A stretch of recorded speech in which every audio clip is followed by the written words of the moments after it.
अरहर डाल देते थे। उस समय क्या दरहारी बोलते थे, दरहारी पहले होता ना, दरहारी डाल देते थे, रोसा डाल देते थे। तो हमारी क्या खाद्यान्न फसलें भी थी और दाल वाली फसलें भी थी।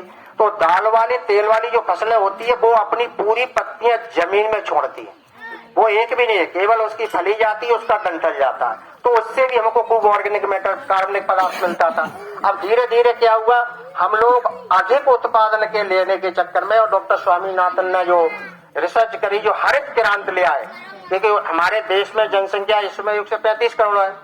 1960 में हम लोग वहां से निर्यात करते थे, पूरा सड़ी हुई मक्का आती थी, ज्वार आती थी, जो पुराने लोग बताएंगे किस तरह से हम खाते थे। तो धीरे धीरे धीरे धीरे इससे क्या हुआ, हम लोगों ने रासायनिक उर्वरकों का, रासायनिक कीटनाशकों का, रासायनिक फफूंदनाशकों का, रासायनिक नीदानाशकों का जो एक संतुलित उपयोग होना चाहिए, और कौन सी दवाई किस फसल में कितनी मात्रा में डालना चाहिए, इस पे ध्यान न देते हुए हम लोग अंधाधुंध, जो हमारे व्यापारी साथी है, जैसे उन्होंने कहा कि नहीं ये दवाई बहुत अच्छी है, ये दवाई, तो सिंथेटिक दवाइयां डालने लगे और ज्यादा रासायनिक उर्वरक डालने लगे। इससे क्या है, हमारे जो मिट्टी है वो पूर्णतः मृतप्राय होती गई, पूर्णतः मृतप्राय होती गई। अगर हम बात करेंगे, हमारे पास ऐसे डेटा है, अपन तो तब भी जी तुम्हारा घाटी गांव मुराद तो ठीक है, डबरा भितरवार जो हमारा विकास खंड है 2030-35 तक, जैसी अभी वर्तमान में खेती चल रही है, धान और गेहूं और डीएपी और यूरिया और मचेटी, और मचेटी किसमें डालते हैं अपन, धान में, और गेहूं में क्या 240 आल्फा प्रोटोरान, मतलब ये दवाइयां अंधाधुंध डालते हैं, इसका कोई संतुलन नहीं। 2030-35 के में हमारा जो डबरा है और जो भितरवार विकास खंड है, संभवतः 80% जमीन ऊसर होने की पूरी संभावना है, ऊसर हो जाएगी। और हमारा जो घाटी गांव और जो मुरार बत्ता, ये 2040-45 तक हो जाएगा ऊसर। उस समय हम क्या करेंगे कि हम कभी मृदा को ध्यान ही नहीं दे रहे। देखिए, एक फसल को, किसी पौधों को वैसे तो 1 से 8 पोषक तत्व होते हैं, लेकिन वो नगण्य रहते हैं। 17 बहुत महत्वपूर्ण पोषक तत्व होते हैं जो फसल को नितांत आवश्यक है, जिससे क्या है, फसलों का अच्छा उत्पादन होता है और हमारी जमीन भी मेंटेन रहती है। 17 में 3 तो प्रकृति देती है, कार्बन, ऑक्सीजन और हाइड्रोजन, ये अपने बस में नहीं, ये 3 प्रकृति ने दी है। 17 में 3 के बजे 14 में हम क्या करते हैं, केवल क्या डालते हैं, हम लोग क्या डालते हैं, और यूरिया और डीएपी। डीएपी में क्या होता है, नाइट्रोजन और स्फूर। यूरिया में भी नाइट्रोजन होता है। अब यूरिया की बात करें तो 40%, एक क्विंटल में 40% होता है नाइट्रोजन, और 54% क्या होता है, पूरा बैग वो पूरा जमीन में जाता है, अपनी पत्थर करता है। ये डीएपी में होता है। अगर हम 3 तत्व प्रकृति ने दिए, 2 तत्व मैंने डाले, तो 14 में से 2 गए, कितने हो गए, बचे 12। अब 12 वो पोषक तत्व कहां से आएंगे, क्योंकि देखिए आप लोग थोड़ा नजदीक है, तो कुछ लोग अभी देख रहे थे, एक बहुत अच्छी डेयरी थी, वहां पे गोबर के ढेर लगे हैं। तो हमने सोचा था वहां समय लगेगा, जाएंगे तो उनसे हम बात करेंगे। और रोड पे बनी है भैंसियां, करीब 35-40 भैंसियां होंगी, और गोबर उनका ऐसे खुले में पड़ा है, जबकि वो अमृत है, मतलब उसके समान कोई अच्छी चीज होने, सोना है, सोना ऐसे ढेर लगे। कुछ कंडा खपे है, ठीक है, कंडा खापने वो भी जरूरत है, इतनी भैंसियां तो उसको बांट बनाने पड़ेगा, जब वो चलेगा, लेकिन ऐसे ढेर लगा गोबर का, पूरा व्यवस्थित बिल्कुल नहीं है। तो देखिए कि अब जो 12 पोषक तत्वों के बारे में आपने कुछ सोचा है कि जो 12 पोषक तत्व क्या है, कैसे आएंगे। कुछ लोग थोड़ा बहुत जिंक डालते हैं तो न के बराबर डालते हैं, सल्फर डालते हैं तो न के बराबर। इसीलिए कहते हैं कि अगर हमको अपनी उर्वरा शक्ति, अपनी जमीन अच्छी बनाना है, तो जो हमारा मृदा कार्ड है, सॉइल हेल्थ कार्ड है, जमीन की जांच कराना नितांत आवश्यक है, नितांत आवश्यक है। क्योंकि जब जमीन की हम जांच करा लेते हैं, मिट्टी का हम परीक्षण करा लेते हैं, तो आजकल क्या 12 पोषक तत्वों का परीक्षण होता है, तो हमको ये पता चल जाता है कि हमारी मिट्टी में किस पोषक तत्व की कमी है और किस पोषक तत्व की अधिकता है। और हम लोग सब, चाहे वैज्ञानिक हो चाहे हमारे अधिकारीगण हो, आज की जब मिट्टी परीक्षण करेंगे, मिट्टी परीक्षण के बाद आपको एक सॉइल हेल्थ कार्ड दिया जाता है। यहाँ बहुत से किसानों को मिला भी होगा, मिला है, मेरे को मालूम है, लेकिन मिला है उसको आरे में आपने रख दिया, कभी पढ़ा नहीं है न समझा है। उससे क्या हमको पता चल जाएगा कि हमारी जमीन में कि नाइट्रोजन की कमी है, कि स्फुर की कमी है, कि पोटास की कमी है, कि जिंक की कमी है, कि सल्फर की कमी है, कि आयरन की कमी है, कि कैल्शियम की कमी है, किसकी कमी है। अगर ये हमें पता चल जाता है तो उसके अनुसार हम उसमें जो फसल लेते हैं उसमें वो रासायनिक उर्वरकों का उपयोग करते हैं। जनरली आप लोगों ने देखा होगा, कोई भी साहित्य पढ़ा होगा, कोई भी साहित्य पढ़ोगे तो साहित्य में पूरा डोज दिया जाता है कि जैसे गेहूं है 100-60-40, 100 किलो नाइट्रोजन, 60 किलो स्फर और 40 किलो पोटास। लेकिन इसके साथ में 20-25 टन पकी हुई गोबर की खाद या 10-15 टन केंचुआ खाद, ये हर एक में रिकमेंडेशन होगी।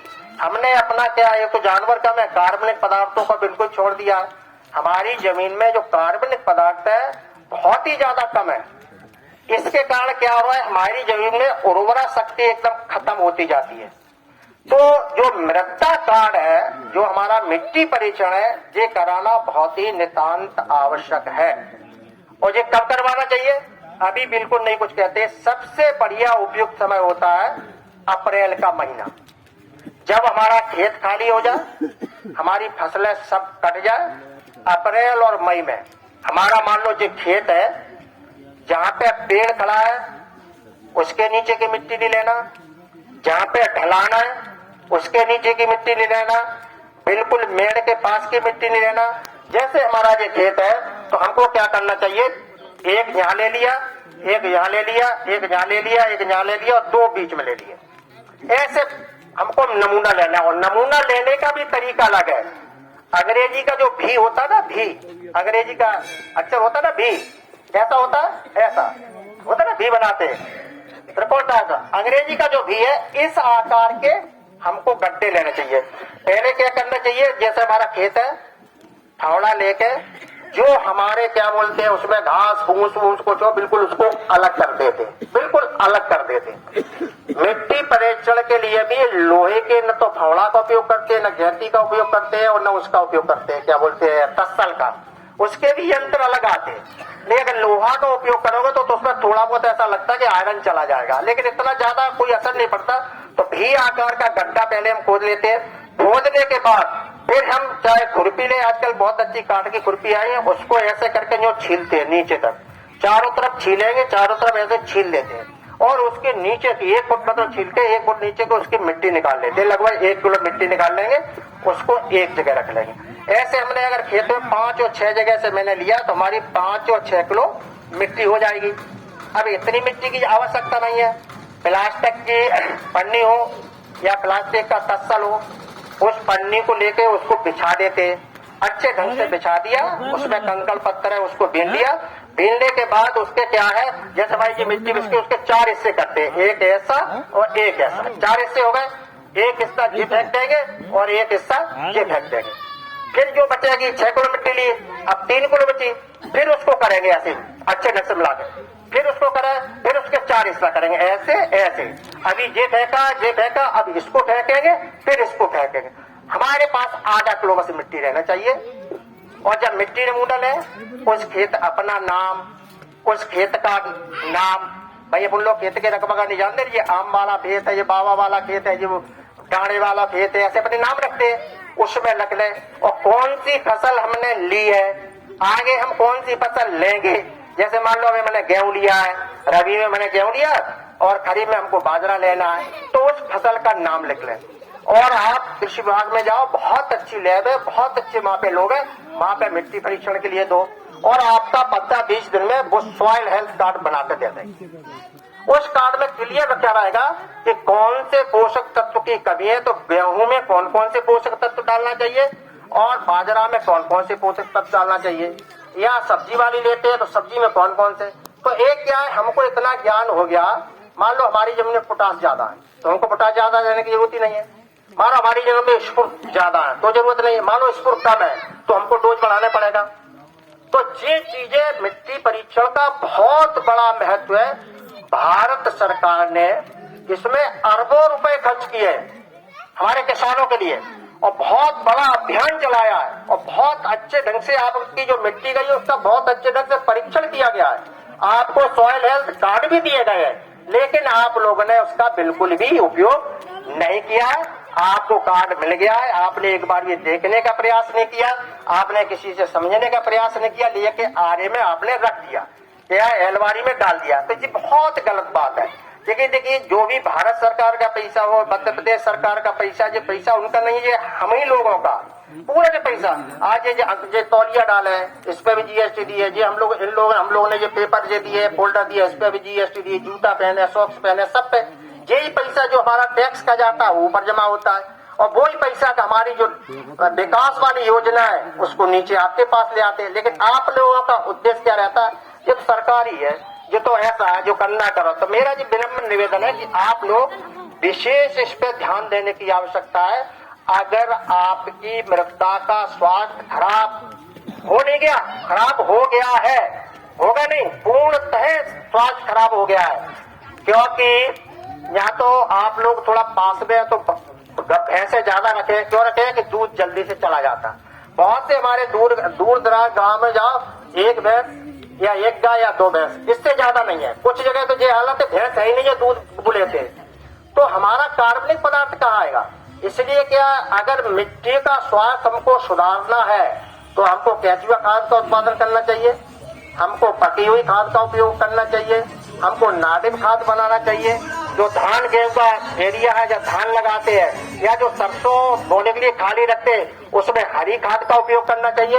और हमारे विभिन्न प्रकार के जैव उर्वरक है, जैसे हमारा पीएसपी है, एजेक्टोबैक्टर है, राइजोबियम है, एजोस्पर्म है, बीजी है, बहुत अच्छे हमारे जैव उर्वरक आ गए।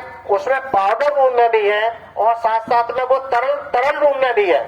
जब तक हम अपनी जमीन में इनका बहुत अच्छे ढंग से उपयोग नहीं करेंगे तो हमारी जो मिट्टी है उसका स्वास्थ्य अच्छा नहीं होगा। और अगर स्वास्थ्य उसका अच्छा नहीं हुआ तो ये मान के चलिए आने वाले हमारे नाती उस पे खेती बिल्कुल भी नहीं कर पाएंगे किसी भी तरह से।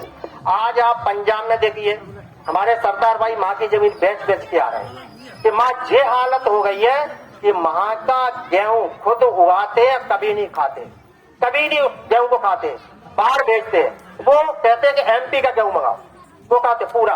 और हिंदुस्तान में एक ही ऐसा स्टेट है जहाँ पे अत्यधिक मात्रा में रासायनिक उर्वरकों का, कीटनाशकों का, फफूंदनाशकों का और नीलानाशकों का उपयोग किया गया है कि उनके वहां से पंजाब से महाराष्ट्र के लिए, बॉम्बे के लिए कैंसर ट्रेन चलती है और वो ऐसी कैंसर ट्रेन जाती है बिल्कुल फुल रहती है।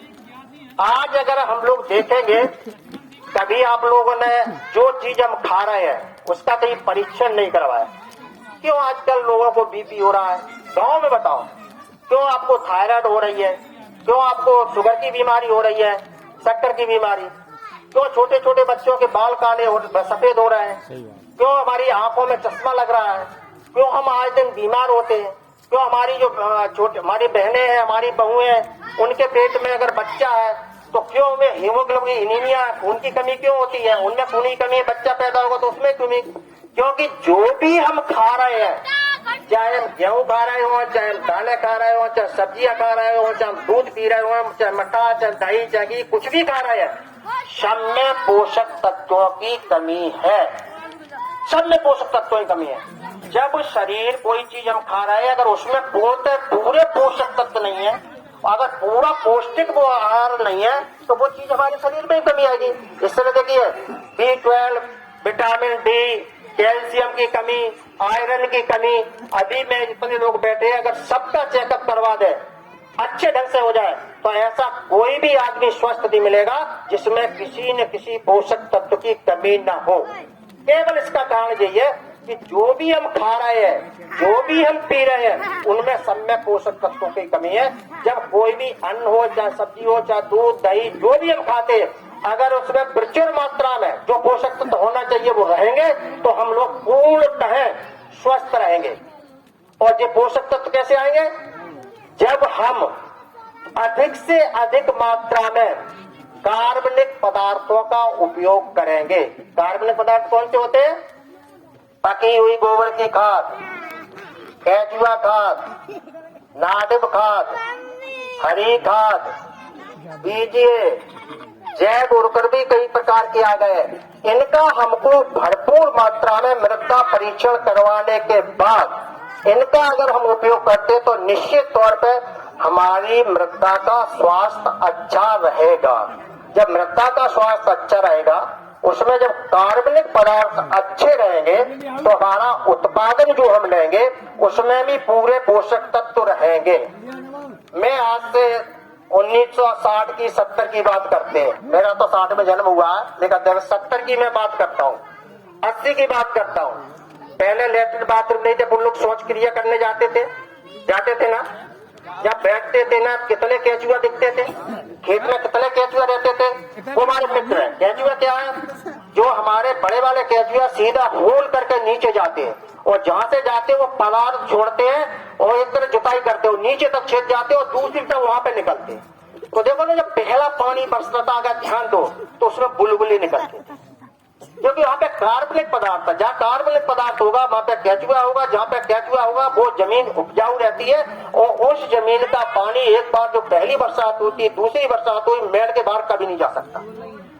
अब क्या होता, कल एक किसान हमारे पास आए, सवेरे की बात है, 10:30 बजे। उसके बाद मैं उदयपुर गाँव गया था।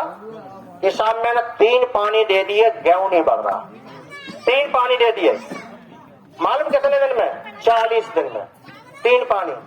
तो मैंने यार इसके लिए मैं क्या कर सकता हूँ, पानी तुम दे रहे हो, गेहूं क्या नहीं बढ़ रहा है, तुम जानो कैसे। बोले नहीं साहब ऐसे कैसे हो सकता है, तुमने डाला क्या है उस खेत में? कि डीएपी यूरिया। हमने कब से डाल रहा है कि साहब जब से गेहूं लगा रहा है तब से डीएपी यूरिया डाल रहा है, कुछ नहीं डाल रहा है।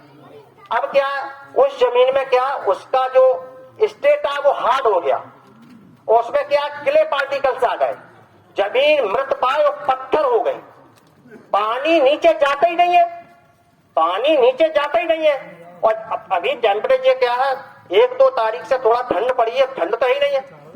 आज बताइए आज कितना तापक्रम था रात का? 12। ये कभी ऐसा हुआ है? मकर संक्रांति को रात के 12 डिग्री सेल्सियस, 12.2 और ऊपर का 25। इस समय हमारा रात का 4-5 होना चाहिए और दिन का मतलब मिनिमम हमारा 4-5 होना चाहिए और ऊपर का हमारा 18-20 होना चाहिए। और ये करीब 1-1.5-2 महीना तक चले तब हमारी फसलों को कुछ राहत मिलेगी। उधर तो हमारी जमीन में पोषक तत्व बिल्कुल है नहीं है, जमीन हमारी बिल्कुल क्या कहना चाहिए मृत प्राय है, एकदम कठोर हो गई है, उसमें पानी सोखने की क्षमता ही नहीं है। तो फिर क्या होगा इसमें? तो कितना ही पानी दो उसकी ग्रोथ ही नहीं होगा, तापक्रम बढ़ेगा। जब आपका ये अभी ये माह का महीना चल रहा है, जैसे पूष आगे, पूष में थोड़ा और जैसे फागुन लगे तो आपका गेहूं भरना जाएगा, इतनी चिड़ैया यदि चोच निकलेगी, दाना तना हो जाएगा, इतनी बाली निकलेगी, क्योंकि उसमें पोषक तत्व नहीं है। तुम कभी एक परीक्षण करना, भी जाके परीक्षण कर लेना अच्छे ढंग से और घर में ही कर लेना। हम 1 किलो पकी हुई गोबर की खाद, क्या जो खाद है किसी के पास नहीं है? ये तुम साले बताबल रोज जाते हो, गुस्सा ऐसी यानी सब साले जाते हो, कुछ नहीं करते है केचुआ खाद। अब इनके पास केचुआ खाद है, ये 1 किलो केचुआ खाद ले, ठीक है ना, 1 किलो ये खेत की मिट्टी ले, सूती कपड़े में तौल के बांधे। अब ये 2 बाल्टी ले, दोनों बाल्टी में पानी भर ले, पानी भरने के बाद 1 बाल्टी में केचुआ खाद छोड़ दे या पकी हुई गोबर की खाद छोड़ दे, 1 में मिट्टी छोड़ दे और 1-1.5 घंटे बाद 2 घंटे बाद निकालो उसको, न पानी टपक जाने दो, फिर उसको तौलो। जो मिट्टी मैंने डाली है वो ज्यादा 1 किलो की 1 किलो 200 ग्राम होगी या 250 ग्राम होगी, और जो मैंने पकी हुई खाद या केचुआ खाद डाली है वो 2 से 2.5 किलो होगी। तौल के, हाँ तौल के देख लो तो पौधों ले। इससे क्या सिद्ध होता कि उसमें कार्बनिक पदार्थ है, उसमें क्या जल धारण करने की क्षमता अधिक है। और देख लो जैसी तुम मिट्टी पसारोगे 1 घंटा में सूख जाएगी, इसको तुम आप पसार दोगे इसमें 3 घंटा लगेंगे आपको सूखने में, जो पकी हुई थी। अगर यही हमारी हालत मिट्टी, अगर हमारी जमीन में कार्बनिक पदार्थ अधिक मात्रा में होंगे तो उसकी जल धारण क्षमता बढ़ेगी। जो अभी हम 15 दिन में पानी दे रहे हैं, 20 दिन में पानी दे रहे हैं, वही हम 30 और 35 दिन में पानी लगेगा। मतलब 10 पानी, जहां हम 6 पानी दे रहे हैं उसमें हमारे 3 या 4 पानी की आवश्यकता पड़ेगी। तो इसलिए जमीन में कार्बनिक पदार्थ होना नितांत आवश्यक है।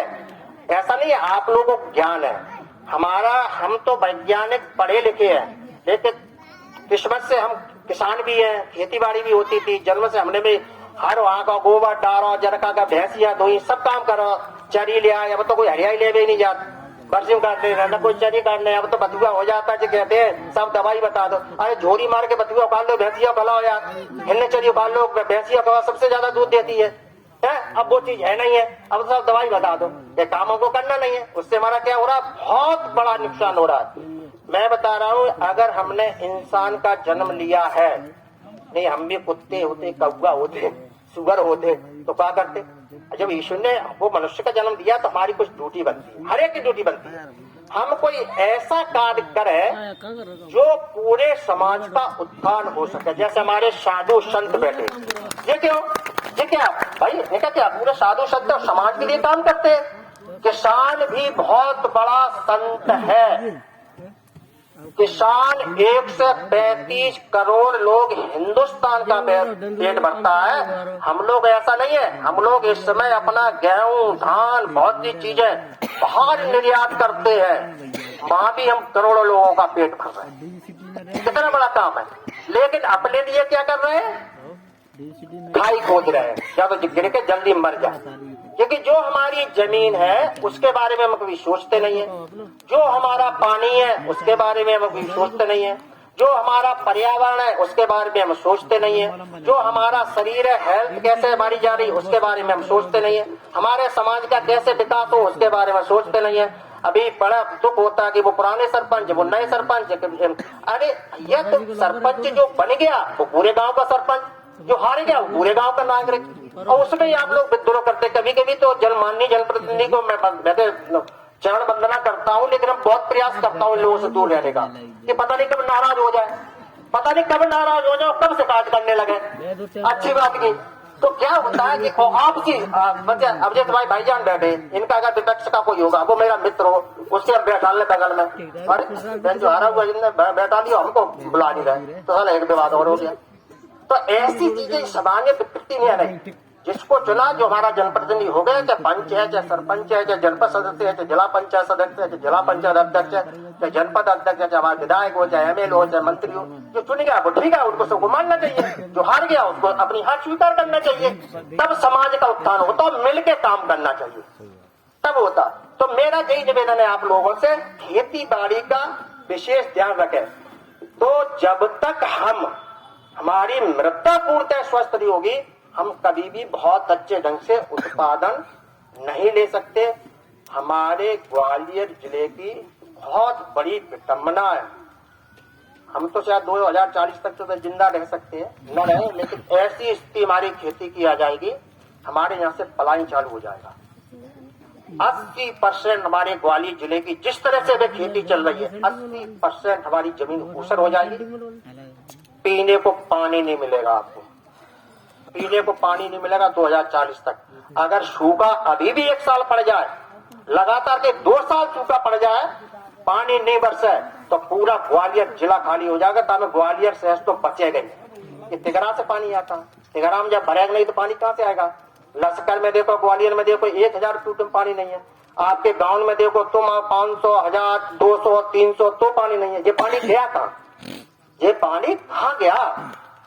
तालाब थे, कुआ थे, बावली थी, ये तब ना खार बहते थे, नदियां चलती थी, पूरे भी इतने ज्यादा वृक्ष थे कि अपन लोग जो तिगरा आने में डर लगता था। गोले के मंदिर में जब मैं पढ़ते थे 78 में, तो गोले के मंदिर में जहाँ जीवाजी यूनिवर्सिटी, हिम्मत नहीं पड़ती थी, इतने वृक्ष थे। कहीं भी जंगल में चले जाओ तो जानवरों के मारे वृक्ष ही वृक्ष। खेत की मेड़ों में चले जाता, बबूरा ठाड़े हैं, ये सब ठाड़े रहते। गांव में देखो तो नीम ही नीम ठाड़े हैं, सहजना सब ठाड़े। अब ये कहां गए, ये सब हम लोगों ने काट लिए। वृक्ष जितना उपयोगी कोई नहीं हो सकता। जैसे वृक्ष कोई आपने एक लगाया, वो एक तो वातावरण को शुद्ध करता है, दूसरा जो उसकी पत्तियां जड़ती हैं वो जमीन को उर्वरा शक्ति बढ़ाती है। तीसरा जो सबसे बड़ा महत्वपूर्ण काम करता है कि जो पानी बरसता है उसको लेके भूजल में ले जाता है, मतलब जमीन के अंदर ले जाता है। 3 प्रकार की जड़ें उसमें पौधों में होती है। एक होती है मूसला जड़ जो नीचे सीधी जाती है तो कभी काफी लंबी होती है। दूसरी होती है झकड़ा जड़ जो पौधों को सपोर्ट देती है। तीसरी होती है रोई वाली जड़ जो कि भोजन बनाती है। दिन के 12 बजे खड़े हो जाएंगे, जहां तक उसकी छाई आएगी वहां तक रोई वाली जड़ें वहां पे भोजन देना चाहिए। वो क्या, जब पानी बरसता है तो धीरे धीरे क्या वो मट्टी को पूरी जड़ें पकड़े हैं, तो जब पेड़ से ऊपर आता है धीरे धीरे पानी पहले क्या पूरा जो मूसला जल उसके माध्यम धीरे टपकता ही रहता है नीचे। देखो ना, जहाँ पे खाड़ बहते थे तो उसके ऊपर डालन के ऊपर जंगल ऊपर पूरे पौधे लगे रहते थे, उनमें देखो धीरे धीरे पानी रिसाव होता रहता था।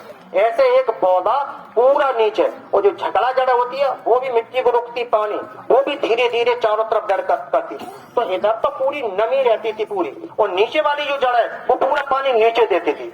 तो इतने ज्यादा वृक्ष थे, हमको कोई पानी की जरूरत ही नहीं पड़ी। 50 फुट पे, 60 फुट पे, 70 फुट पे, 80 फुट पे पानी निकलता था। आज आपको कोई तालाब बचा है, कुआ कोई बचा है, बचा कुआ, बावड़ी कोई बची है, खार कोई बचा है, छोटी छोटी नदियां कहीं बची है, ये कहां चला गया? और ऐसा नहीं पानी नहीं बरसता, पानी में कहां चला गया? पेड़ नहीं रहे, हमने दोहन भी ज्यादा किया। पहले हम लोग, हमारे उपाध्यक्ष महोदय बैठे, जब हम लोग नहाने जाते थे ना, कुआ से 1 बाल्टी पानी खींचते थे, नहा लेते थे अपनी बनियान और नेका धो लेते थे, 1 पानी लेके चले आते। अब यो मोटर दवाई, हमको 10 लीटर पानी की जरूरत है, 100 लीटर पानी हम नीचे बहा रहे हैं। भाई वो पानी नीचे है कितना है, वो तो बैंक है, अगर 1 लाख रुपए डाले उसमें कुछ नहीं डाले, रोज 10-5, 150 निकालते रहेगा तो वो तो खाली हो जाएगी। यही हमारी स्थिति पानी की हो गई, और यही स्थिति हमारी जमीन की हो गई, यही स्थिति जमीन को। हम बस बोते हैं और काटते हैं, बोते हैं और काटते हैं, और कितने पोषक तत्वों की जरूरत है उस पर हम ध्यान नहीं देते, तो धीरे धीरे वो ही मृतप्राय हो गई। तो मेरी आप लोगों से बहुत विनम्र प्रार्थना है,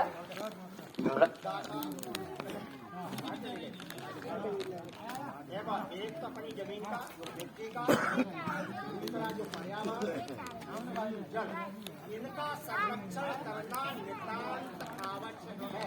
अगर भविष्य में हम अपने बच्चों को, अपने नातियों को या बच्चों को जाना चाहते हैं